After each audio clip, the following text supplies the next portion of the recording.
19 जनवरी 1990। सुबह से सब कुछ सही था। रात 1 बजे अंधेरे और सन्नाटे में एक खबर फैल गई।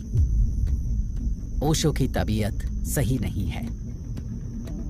सब ओशो को लेकर परेशान थे, लेकिन तसल्ली थी कि डॉक्टर आ चुके हैं, सब ठीक हो जाएगा। तभी करीब 4 घंटे बाद सन्नाटे को चीरती एक खबर चीख की तरह बाहर आई। ओशो नहीं रहे। सुबह का इंतजार नहीं किया जाएगा। 10 मिनट में उनकी अंतिम विदाई होगी। किसी ने भी ओशो को आखिरी बार नहीं देखा।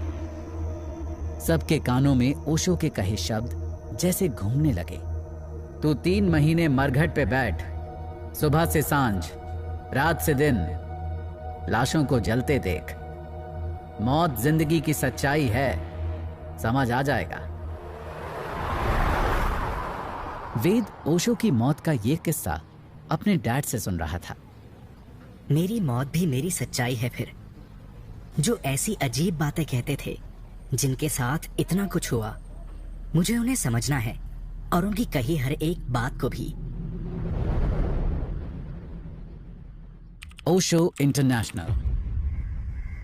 वो पुणे आश्रम में सुबह 10 बजे आया था। करीब 23 साल उम्र होगी उसकी। वेद नाम बताया था उसने। मन में अजीब सी थकान लिए वो अंदर चलता जा रहा था और अंदर बैठे आनंद जयेश भी उसका इंतजार कर रहे थे। अंदर जाते ही उसने कोई फॉर्मेलिटी पूरी नहीं की, ना नमस्ते ना प्रणाम। कुछ मिनट में ओशो की बड़ी बड़ी तस्वीरों को वो देखता रहा। तभी आनंद जयेश कहते हैं, तो कहो वेद, क्या बात है तुम्हारे मन में जो तुम्हें इस आश्रम तक खींच लाई? मेरा आखिरी वक्त। मुझे हॉजकिंस डिजीज है, मर रहा हूं। सिर्फ 2 ही साल बाकी है। जिंदगी भर मैंने ओशो की कही बातें सुनी हैं। तो तुम्हें बीमारी पर अफसोस है, पर जाना तो हर किसी को है। तुम 25 की उम्र में जाओगे, मैं शायद 55। लेकिन मैंने अपनी जिंदगी जी ही नहीं है। 21 साल पढ़ते गुजर गए। बीमारी का पता चला तो हॉस्पिटल के चक्कर लगा रहा हूं। शादी भी नहीं हुई मेरी। तो अफसोस इस बात का है कि तुम्हारी शादी नहीं हुई। वेद को खामोश देख आनंद जयेश समझ गए। खुलकर पूछो जो पूछना चाहते हो। यहां बंधन नहीं है, तुम आजाद हो। एक लंबी सांस खींचते हुए वेद ने पूछ ही लिया। सेक्स और इंटीमेसी आर्ट ऑफ लव है, ये पाप नहीं है, ओशो ने कहा है। पर समाज इसे गलत कहता है। कम से कम शादी से पहले तो गलत है। लेकिन ओशो ने तो शादी को ही नकार दिया और उनका तो कहना है कि लव और सेक्स के लिए शादी की जरूरत नहीं। अब इन बातों को मैं कैसे समझूं? और खास तौर पे किसी को समझाना है तो कैसे समझाऊं? ओशो ने आर्ट ऑफ लव की बात की है ना, और आजकल तो आर्ट ऑफ लिविंग का ट्रेंड चल रहा है। तब तुम्हें कोई दिक्कत नहीं है।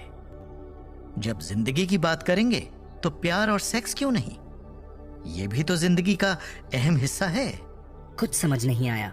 दिमाग इन सवालों में उलझा हुआ है और दूसरी ओर ऐसा लग रहा है कि बस अगले ही कदम पर मौत है। ओशो ने कहानी सुनाई थी।